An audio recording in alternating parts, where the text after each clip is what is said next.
పండుగ ముందు రోజు వస్తారనుకున్న కూతురు, అల్లుడు పండుగ 4-5 రోజులుండగానే కూతురు ఒక్కతే రావడం ఒకంత ఆనందం కంటే ఆశ్చర్యాన్ని ఎక్కువిచ్చింది. ఆశ్చర్యం అనే కంటే కాస్తంత ఆరాటాన్నిచ్చింది శేషగిరిరావుకి, ప్రభావతికి. అదేమిటి ఇవాళ వస్తారనుకోలేదు, మీ ఆయనేడి, నీ ఒక్కరితివే వచ్చావేంటి? గుమ్మంలో అడుగు పెట్టగానే ప్రశ్నలు కురిపించారు తల్లి, తండ్రి. తమ్ముడు సూట్ కేస్ అందుకొని లోపల పెట్టాడు. ఏం ఒక్కరితిని రాకూడదా నేను? నందిని ఎదురు ప్రశ్న వేసింది కోపంగా. అబ్బా, రాకూడదని కాదే బాబు, ఇద్దరూ కలిసి వస్తారనుకున్నాం. ఇంతకీ అతను పండగ వేళకి వస్తానన్నాడా? తల్లి ఆరాటం. వస్తాడు, మహారాజులా వస్తాడు. ఎందుకు రాడు? అల్లుడు గారికి కొత్త కలర్ టీవీ కొని ఉంచండి పండుగ బహుమతిగా వ్యంగ్యంగా అంది. శేషగిరి, ప్రభావతి తెల్లపోయారు. టీవీనా? పండక్కి టీవీ కావాలన్నారా? 4 నెలల క్రితం 1,25,000 ఖర్చు పెట్టి చేసిన పెళ్లి ఖర్చు నుంచి ఇంకా తేరుకొనే లేదు. మళ్ళీ 10,000 ఎక్కడి నుంచి తెచ్చి టీవీ కొనాలి? ఏమిటి, టీవీ కావాలని అతను అడిగాడా? అడగకపోతే నేను అంటున్నానా? మిమ్మల్ని మెంటల్గా ప్రిపేర్ చేసి కొనిపించడానికి 4 రోజుల ముందు పంపించాడు, తెలిసిందా? నందిని కోపంగా అంది. ఇద్దరి మొహాలు కలతప్పాయి. నీవు చెప్పలేదా మేము అంత టీవీ ఇచ్చేటంత డబ్బున్న వాళ్ళం కాదని? మన దగ్గర అంత ఏం లేదని ప్రభావతి అంది. చెప్పడం ఎందుకు? అతనికి తెలీదా నాన్న ఉద్యోగం? మన తాహతు పెళ్లి చేసుకున్నప్పుడు తెలీదా? చురచురా చూసింది నందిని. ఏదో పండక్కి పిలిచి కొత్త బట్టలు పెట్టడం, అంతా కలిసి 4 రోజులు సరదాగా గడపడం అనుకుంటాం గాని ఇలా ఖరీదు బహుమతులు ఇవ్వడానికి మన దగ్గరేముంది? ఇలా అడిగితే ఎక్కడి నుంచి తెస్తాం? దిగులుగా అంది ప్రభావతి. మీరెక్కడి నుంచి తెస్తే అతనికేం? తలే తాకట్టు పెడతారో, ఇల్లే తాకట్టు పెడతారో మీ సమస్య. అతనికి మీ గొడవతో ఏం సంబంధం? నందిని వరుస చూస్తే అతనితో ఏదో తగవ పెట్టుకుని వచ్చిందనిపిస్తుంది. దీనికి అసలే నోటి దురుసుతనం జాస్తి. అతను టీవీ కావాలని అడిగేసరికి ఇది 4 దులిపి వచ్చేసినట్టుంది. నీవు అతను అన్నప్పుడు కాస్త నెమ్మదిగా నచ్చ చెప్పాల్సింది. నీవు ఆవేశపడి ఎగిరి ఉంటావు. కాస్త సౌమ్యంగా మనకంత శక్తి లేదన్నది చెప్పాలి గాని. ప్రభావతి మాట పూర్తి కాకముందే విరుచుకుపడింది నందిని. చెప్పానమ్మా, అన్నీ చెప్పా. ముందే నేనేం దెబ్బలాట పెట్టుకోలేదు. నీవే అన్నీ చెబుతావేం? మీ వాళ్ళు ఇస్తామన్నా నీవు పడనీవు కాబోలు. వాళ్ళతో చెప్పు. అల్లుడికి పండగకి బహుమతి ఇయ్యడం ఏదో వింత అన్నట్టు మాట్లాడుతున్నావు. మా ఆడపిల్లకి మేం ఇవ్వలేదు. నేనన్నట్టు చెప్పు, నీ స్వంత కవిత్వం వద్దు అని తెగేసి చెప్పాడు. ఇంట్లో టీవీ ఉంది కదమ్మా, శేషగిరి మెల్లిగా అన్నాడు. అది పాత మోడల్, అన్ని ఛానల్స్ రావు నాన్న, అందుకని మార్చాలట. బాగుంది. ఈనాటి అబ్బాయిలకి కోరికలు మరీ పెరిగిపోతున్నాయి. ఆ కోరికలు తీర్చే సాధనంగా అత్తవారు కనిపిస్తున్నారు. ప్రతి వాళ్ళకి మోజులు, కోరికలు ఆకాశాన్ని అంటుతున్నాయి. ఇతనికిస్తే నళిని, బావ కూడా వస్తున్నారు. వాళ్ళు బాధపడరు. ఊరుకోండి. ఎక్కడి నుంచి తెస్తారు? ప్రావిడెంట్ ఫండ్ లోనికి జీతం కట్ అయిపోయి కింద మీద పడుతున్నాం. మళ్ళీ ఈ 10,000 ఎక్కడి నుంచి తెస్తాం? అతను వచ్చాక నేను నెమ్మదిగా నచ్చ చెబుతాలేండి. వెళ్ళవే, ముందెళ్ళి స్నానం అది చెయ్యి, దీని సంగతి ఆలోచిద్దాంలే అంది కూతురు వాడిన మొహం చూసి. పండుగ ముందు రోజు వరకు 3 రోజులు ఆలోచిస్తూనే ఉంది నందిని. ఆలోచన మధ్య ఒక ఆలోచన మెరుపులా మెరిసింది. అతను ఆ సాయంత్రం వస్తానని ఫోన్ చేశాడు. అక్క, బావ అప్పటికే వచ్చారు. నందిని తండ్రి ఒంటరిగా ఉండగా చూసి నెమ్మదిగా, నాన్న, మీరు ఆ టీవీ ఒకటి ఎలాగైనా కొనండి. ఆయన ఈ రాత్రికి వస్తున్నారు కదా. శేషగిరిరావు తెల్లపోయి చూశాడు కూతురి వైపు. అన్నీ తెలిసిన కూతురు ఇలా అనడం మొగుడికి కోపం వస్తుందని భయపడుతుందేమో పిచ్చిపిల్ల. నిస్సహాయంగా చూసి, ఎలా కొననమ్మా, డబ్బేది? నాన్న ఇన్స్టాల్మెంట్స్ మీద కొన్ని అమ్ముతున్నారు కదా. ఎలాగో అలాగా మొదటి ఇన్స్టాల్మెంట్ కట్టి టీవీ తీసుకోండి. మిగతా వాయిదాలు ప్రతీ నెల నేను పంపిస్తాను. నాన్న, ఈ టీవీ కొనడం చాలా అవసరం. ఏదో నిశ్చయం ఆమె కళ్ళల్లో కనిపించింది. నీవెలా కడతావమ్మా ఇన్స్టాల్మెంట్స్? ఆశ్చర్యంగా చూశాడు శేషగిరిరావు. నాన్న, అదంతా నేను చూసుకుంటాను. నాకు ఓ స్కూల్లో టీచర్ ఉద్యోగం ఇస్తానన్నారు. మా సందు మొదట్లో ఉంది. ఇంట్లో తోచడం లేదని వెళ్ళి అడిగాను. ఊరికి వచ్చే ముందు హెడ్ మిస్ట్రెస్ కబురు పెట్టింది. 800 ఇస్తానంది. వెళ్ళగానే జాయిన్ అవుతాను. మీ ఆయన ఊరుకుంటాడా? నీ జీతం ఇక్కడికి పంపిస్తే? ఆలోచించు, మళ్ళీ అదో గొడవ అవుతుందేమో. అతనికి భయపడి ఇలా నీవు మనం కోరికలు తీరిస్తే మళ్ళీ మళ్ళీ అడగొచ్చు. బాగా ఆలోచించు. కొనడానికేం ఎవరి దగ్గరో అప్పు చేసి తెస్తా. లేదు నాన్న, ఆయనకి కోపం వస్తుందని నేను భయపడడం లేదు.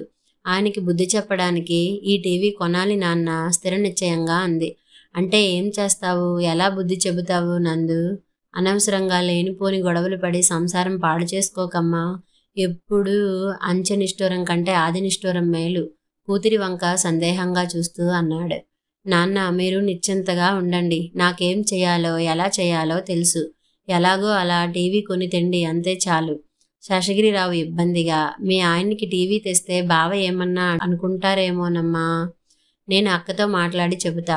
అవసరమైతే బావగారితో కూడా మాట్లాడతా. మీరు వెళ్ళండి నాన్న, తొందర పెట్టింది నందిని. చూసావా, నువ్వు అనవసరంగా వాదించావు నాతో. మా వాళ్ళ దగ్గరేం డబ్బు లేదు, ఇవ్వలేరు అని గొడవ పెట్టుకున్నావు. చూసావా ఎలా సాధించుకున్నానో. రవీంద్ర పండగ బహుమతి పుచ్చుకొని గర్వంగా అన్నాడు. అతని మొహంలో టీవీ దొరికిందన్న సంతోషం, తన మాట నెగ్గిందన్న గర్వం చూసేసరికి నందినికి నిలువెల్లా అసహ్యం వేసింది. మాట తోలకుండా, పండగ పూట గొడవ పెట్టుకోకుండా అందరి ముందు తేలిపోయి ఓ సీను సృష్టించడం ఇష్టం లేక అతి ప్రయత్నం మీద నిగ్రహించుకుని, అల్లుడుగారు గదా, ఇవ్వక ఏం చేస్తారులేండి, లేకపోతే కూతుర్ని ఏలుకోరని పాపం వాళ్ళ భయం వాళ్ళది వ్యంగ్యంగా అంది. ఇది బాగుంది. పండగకి అల్లుడు అడగడం, అత్తవారివ్వడం అదో ముచ్చట. ఇవాళ కొత్తగా నేనే అడిగానా? నీవే ముందే ఏదో ఊహించేశావు. నీకు మొగుడి మీద కంటే అమ్మా నాన్నల మీదే ప్రేమ ఎక్కువ. పెళ్ళయ్యాక ఎవరన్నా మొగుడిని సపోర్ట్ చేస్తారు, నిజంగా ప్రేమ ఉంటే నా మీద. బొంగమూతి పెట్టి అలకనటిస్తున్న అతని మూతి మీద ఒకటెయ్యాలన్న కసిని బలవంతాన ఆపుకుంది. భార్య మొహంలో అప్రసన్నత గుర్తించి ఇంకా విషయం అంతటితో ఆపి 4 రోజుల విరహం తర్వాత ఆరాటంతో నందిని దగ్గరికి లాక్కున్నాడు. అతని కౌగిలిలోంచి గింజుకుని బయటపడాలన్న ఆవేశాన్ని ఎలా అణుచుకుందో ఆమెకే తెలియదు. ఆ రోజు రవీంద్ర సంతోషంగా ఉన్నాడు. అమెరికా నుంచి అక్కయ్య వస్తుంది, ఢిల్లీ నుంచి అన్నయ్య, వదిన వస్తున్నారు. ఉగాది పండుగకి వీరిద్దరూ కూడా రండి, అంతా కలిసి సరదాగా 4 రోజులు గడపొచ్చు అని తండ్రి ఫోన్ చేసి చెప్పాడు. 2 ఏళ్ల తర్వాత వస్తున్న అక్కయ్యని, ఏడాది తర్వాత అన్నయ్యని చూడొచ్చు. అందరూ కలిసి కొన్నాళ్ళు సరదాగా గడపొచ్చు. తన పెళ్లి అయ్యాక మళ్ళీ ఇంటికి వెళ్ళనే లేదు ఈ 3-4 నెలల్లో. అక్కయ్య అయితే నందినిని చూడనే లేదు. వెళ్ళాలి, తప్పక వెళ్ళాలి.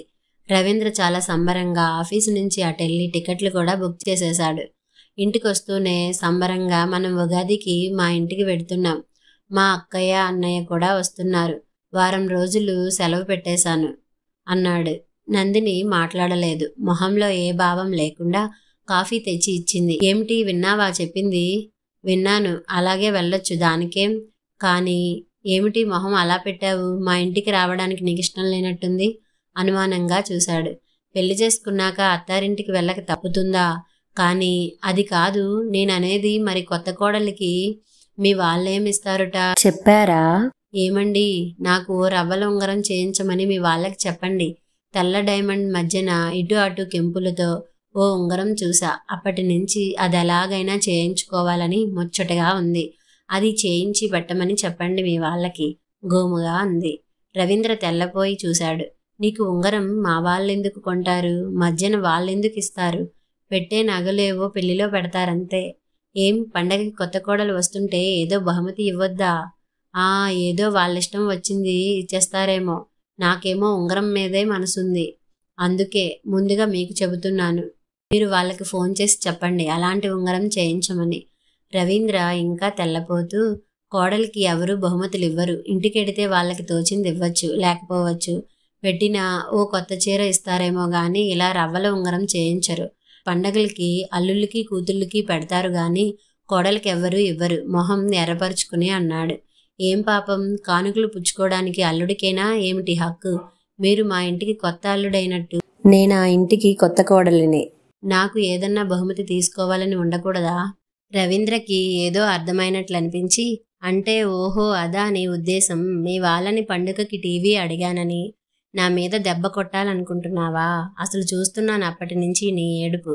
అల్లుడికివ్వడం ఆచారం గాని కోడలికిచ్చే ఆచారం ఎక్కడా లేదని తెలుసుకో. చాలా తెలివిగా మాట్లాడుతున్నానని అనుకోకు. ఆచారాలకేముంది, మన ఇష్ట ప్రకారం మార్చుకోవచ్చు. ఇదివరకంటే ఆడపిల్లలకి ఆస్తులు ఇచ్చేవారు కాదు కనుక ఏదో పుట్టింటికి వచ్చినప్పుడు పండుగల పేరుతో అచ్చట్లు ముచ్చట్లు చేసేవారు. కొడుకులు కోడళ్ళు అంతా అక్కడే కలిసి ఉండేవారు. ఆస్తులు పంచుకునేది కొడుకులు కనుక బయట నుంచి వచ్చే కూతుళ్ళకి అల్లుళ్ళకి కానుకలిచ్చి మర్యాదలు జరిపించేవారు. ఇప్పుడు కొడుకులు కోడళ్ళు కూడా కూతుర్లు అల్లుళ్ళ మాదిరే అప్పుడప్పుడు వచ్చిపోయేవారే. కూతుళ్ళకి ఆస్తులు ఇస్తున్నారు కనుక పెట్టుపోతల విషయంలో కోడలికి కూతురికి ఎందుకు తేడాలు చూపాలి? పండగలకి అల్లుడికి కూతురికి ఇచ్చినట్టే కొడుకు కోడలికి ఇవ్వాలంటాను నందిని వాదించింది. చాలా గొప్ప లా పాయింట్ తీశావు, తెలివైన దానివిలే. అట్టే పిచ్చి మాటలు మాట్లాడకు. వాళ్ళంతట వాళ్ళిస్తే ఏదో తీసుకోవడం వేరు. ఇలా కోడలికి ఫలానాది కావాలని అడగటం ఎక్కడా లేదు. ఎవరన్నా వింటే నవ్విపోతారు కటువుగా అన్నాడు రవీంద్ర. నవ్వనిండి, ఐ డోంట్ కేర్. మీ అల్లుళ్ళు అత్తవారిని డిమాండ్ చేయడం సబబు అయితే మా కోడళ్ళు అత్తవారి నుంచి బహుమతులు ఆశిస్తే తప్పెలా అవుతుంది? రవీంద్రకి కోపం తన్నుకొచ్చింది. ఏం చెయ్యాలో ఏం అనాలో అర్థం కాక పళ్ళు కొరికాడు. ఇంతకీ నీ ఉద్దేశం ఏమిటి? మా ఇంటికి రానంటావా? పళ్ళు బిగించి అడిగాడు. రానన్నానా? నాకు ఓ ఉంగరం కావాలని చెప్పమన్నాను అంతే, నిర్లక్ష్యంగా అంది. అడగడానికి నీకు సిగ్గులేదేమో, చెప్పడానికి నాకు సిగ్గు. ఇలా అంటే నా మొహాన ఉమ్మేస్తారు. నా భార్య ఇలా అందంటే నాకే చిన్నతనం. అంత చిన్నతనం అయితే వద్దులేండి, మీరెళ్ళి రండి మీ ఇంటికి. అంటే బహుమతి ఇస్తే గాని రావా అత్తవారింటికి? తమరు వచ్చినప్పుడల్లా ఏదో ఇవ్వాలా మా వాళ్ళు? అస్తమానం కాకపోయినా పండగలప్పుడు అల్లుళ్లతో సమంగా కోడళ్ళకి ఇవ్వాలంటాను. రవీంద్ర ఆవేశంగా లేచిపోయాడు. రాకు, నీవసలు మా ఇంటికి రావక్కర్లేదు అని వెళ్ళిపోయాడు కోపంగా. నందిని నవ్వుకుంది. అన్నాడే గాని మీ ఆవిడ రాలేదేమంటే ఏం చెప్పాలి? పెళ్ళయ్యాక అసలు మళ్ళీ వెళ్ళలేదు. ఇప్పుడు అక్క అన్నా వస్తున్నా తనెళ్ళి భార్య రాలేదంటే ఏం చెప్పాలి కారణం? అసలు కారణం చెబితే తననే తిడతారు. ఆలోచించి ఫోన్ చేసి తనొక్కడే వస్తున్నట్లు నందినికి కాస్త ఆరోగ్యం సరిగా లేనట్లు చెప్పాడు. ఇంకా 4 రోజులుందిగా, అప్పటికి జ్వరం తగ్గుతుందిలే. మామూలు జ్వరమేగా. అక్కయ్య నీ పెళ్ళికి కూడా రాలేదు. నందినిని చూడాలని మరీ అనుకుంటుంది. తప్పకుండా ఇద్దరూ రండి అన్నాడు తండ్రి. ఇంకేం చెయ్యాలి? ఈ మొండిది పంతం మానేటట్టు లేదు. పరువు నిలవాలంటే ఇప్పుడు సరేననేసి తీసుకెళ్ళాలి. లేకపోతే అక్కడ అందరితో సర్ది చెప్పలేక చావాలి అనుకున్నాడు. ప్రయాణం అవ్వాల్సిన రోజు బయలుదేరు. నీ పంతం నెగ్గించుకున్నావులే. అమ్మతో చెప్పాను. నీ కోడలికి డైమండ్ రింగ్ ఇస్తే కానీ రాదుటమ్మా అని హాస్యంగా అన్నాను. అమ్మ పాపం దానికేంరా, ఉంగరానికేగా, ఏ భాగ్యం అంది.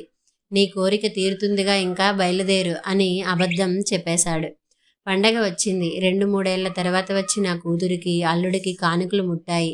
అల్లుడికి డైమండ్ రింగు, కూతురికి ఒక జత బంగారు గాజులు, మనవరాలికి జూకాలు, పట్టుచీర, పట్టు పరికిని, అల్లుడికి సూటు అందించారు. కోడళ్ళిద్దరికీ చీరలు పెట్టారు. చీర పుచ్చుకుని నందిని రవీంద్రకేసి ఉంగరం ఏది? ఇవ్వలేదే అన్నట్టు చూసింది. రవీంద్ర చూపులు తప్పించాడు. నందిని చివాలున లేచి గదిలోకి వెళ్ళిపోయింది. భార్య ఎక్కడ ఏం అనేస్తుందోనని భయంతో నచ్చచెప్పడానికి గదిలోకి వెళ్ళాడు. నందిని మూతి ముడుచుకుని, ఉంగరం గురించి మీరు చెప్పలేదా? మీ వాళ్ళివ్వలేదా? సూటిగా అడిగింది. అడిగిన తీరుకి ఒళ్ళు మండినా గట్టిగా అంటే బయటికి వినిపిస్తుందన్న భయంతో, బాగుండదని, మా వాళ్ళేం అనుకుంటారోనని, నీ గురించి చెడ్డగా అనుకుంటారని నేనే చెప్పలేదు. ఉంగరానికేం, నీ పుట్టినరోజుకి నేను కొంటానులే అన్నాడు బుజ్జగించే ధోరణిలో. మీరు చేయించాలంటే మిమ్మల్నే అడిగేదాన్ని. వాళ్లతో చెప్పానని అబద్ధం ఎందుకు చెప్పాలి? ఈ చీర తీసుకెళ్లి వాళ్ళకిచ్చేయండి. ఈ పాటి బోడి చీర నేను కొనుక్కోగలను. చీర విసిరికొట్టింది. రవీంద్ర కోపం నశాలానికి అంటినా అందరి ముందు సంగతి తెలిస్తే తనే లోకువైపోతానని, భార్యని ఆ మాత్రం కంట్రోల్లో పెట్టుకోలేవా అంటారని కోపం నిగ్రహించుకున్నాడు. కాస్త బెదిరిస్తున్న ధోరణిలో, నందిని ప్లీజ్, ఇప్పుడు ఏ గొడవ చేయకు. చెప్తున్నాను, ఏదన్నా అన్నావో చూడు. వాళ్లతో చెప్పానని మీరెందుకు అబద్ధం చెప్పాలి? మీరు చెప్పలేకపోతే నేనే అడిగేదాన్ని. ఎప్పుడో పెళ్ళైన కూతురికి అన్నీ ఇచ్చారు. కొత్త కోడలికి ముష్టి చీర పడేస్తారా? ప్లీజ్, ఫర్ గాడ్ సేక్ అరవకు, నా పరువు తీయకు. నమస్కారం పెట్టాడు. నందిని మింగేసేటట్టు చూసింది. రవీంద్ర ఆ చూపు తప్పించుకుని గదిలోంచి వెళ్ళిపోయాడు. ఆ మధ్యాహ్నం భోజనానికి నందిని వెళ్ళలేదు. గదిలోనే కూర్చుంది. రవీంద్ర తోటికోడలు పిలిచి వెళ్ళారు. ఆకలి లేదు రానని తెగేసి చెప్పింది. రవీంద్ర మొహం మాడిపోయింది. ఏమిటి, ఏమైంది? పండుగ పూట ఆకలి లేదని భోజనం మానేయడం ఏమిటి? ఏం జరిగింది? గంభీరంగా అడిగాడు రవీంద్ర తండ్రి. నిస్సహాయంగా చూశాడు రవీంద్ర.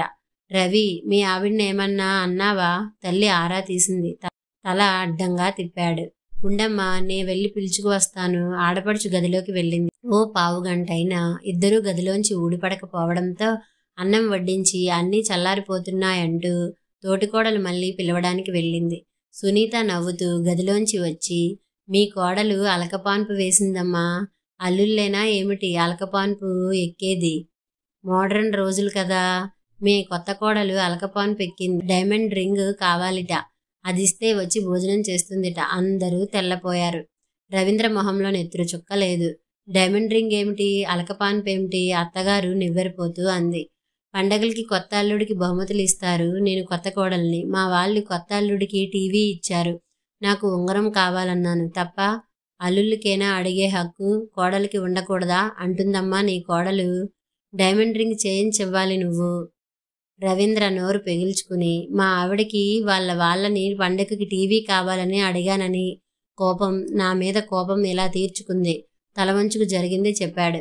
రవి, నీవు కూడా చదువుకొని మంచి ఉద్యోగంలో ఉండి ఇంకా ఇలా అత్తవారి ఇదివ్వాలి అదివ్వాలి అనుకోవడం ఏమిటి? పోనీ వాళ్ళు డబ్బుతో పులిసిపోయిన వారైతే అడిగినా పర్వాలేదు.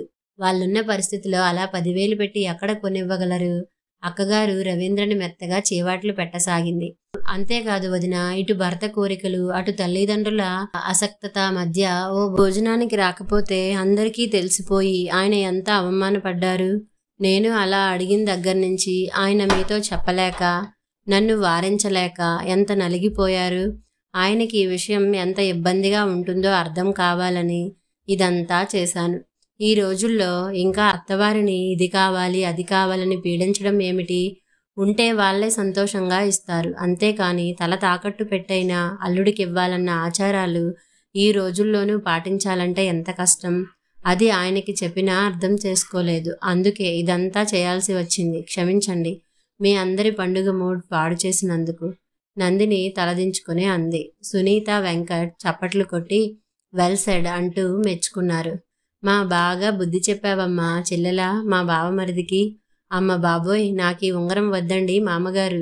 మా చెల్లాయి మాటలు విన్నాక సిగ్గేస్తుంది పుచ్చుకున్నందుకు అన్నాడు వెంకట్ నవ్వుతూ. అని బావమరిది భుజం చరిచాడు. రవీంద్ర కూడా స్పోర్టివ్గా తీసుకుని 2 చెవులు పట్టుకుని, బుద్ధి వచ్చింది బాబోయ్, మీ వాళ్ళ టీవీ వాళ్ళకిచ్చేస్తాను అన్నాడు నవ్వి. టీవీ వాపస్ ఇవ్వక్కర్లేదు, నెల నెల ఇన్స్టాల్మెంట్ కట్టుకోండి, అదే మీకు శిక్ష. నందిని నవ్వింది. ఈలోగా అత్తగారు లోపలికెళ్ళి ఓ 5,000 తెచ్చి కోడలు చేతిలో పెట్టి, కొత్త కోడలికి అల్కపాన్పు బహుమతి, నీకు నచ్చిన ఉంగరం నీవే కొనుక్కో అంది. నందిని గాబరాగా, నిజంగా ఉంగరం కోసం ఇదంతా చేశాననుకుంటున్నారా? చాచా, ఈ డబ్బిచ్చి నన్ను అవమానించకండి ప్లీజ్. లేదమ్మా, మొదటిసారి మా ఇంటికి వచ్చావు, పండగ నాడు ఇచ్చింది వద్దనకు. నీవన్న మాట నిజమే, అల్లుడెంతో కోడలు అంతే అనుకోవాలి ఈ రోజుల్లో అందావిడ. దయచేసి నన్నిలా ఇబ్బంది పెట్టకండి. ఇప్పుడు ఈ డబ్బు నేను పుచ్చుకుంటే మా వాళ్ళ దగ్గర టీవీ పుచ్చుకున్న ఆయనకి నాకు ఏం తేడా ఉండదు. నందిని చాలా బాధపడుతూ అంది. తనకక్కర్లేకపోతే నాకివ్వమ్మా, రవీంద్ర హాస్యంగా అన్నాడు. అదిగో ఇలా ఈ బుద్ధే, తేరగా వచ్చేసరికి ఆశపడడం, అదే వద్దన్నది. మీరే చూశారుగా ఈయన బుద్ధి, నందిని నవ్వి అంది. అందరూ నవ్వారు. కథ సమాప్తం.